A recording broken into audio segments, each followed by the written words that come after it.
चंदगड विधानसभा मतदारसंघातून नंदाताई बाभुळकर या संभाव्य आमदार म्हणून आघाडीवर असल्याचं आपल्याला पाहायला मिळत आहे। त्यांच्या विरोधात उभे असलेले राजेश पाटील आणि शिवाजी पाटील यांना त्यांनी पिछाडीवर टाकलेला आपल्याला पाहायला मिळत आहे।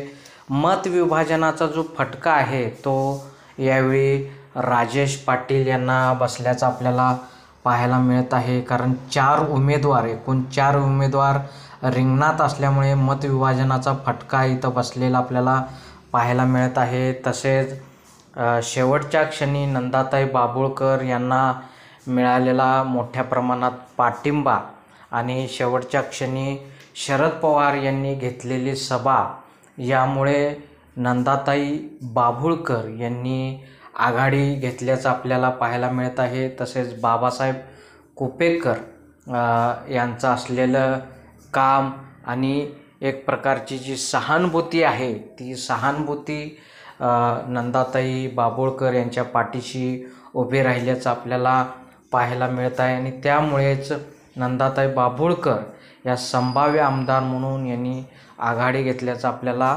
चंदगडमधून पाहायला मिळत आहे। यावर तुम्हाला काय वाटते कमेंट बॉक्समध्ये लिहा।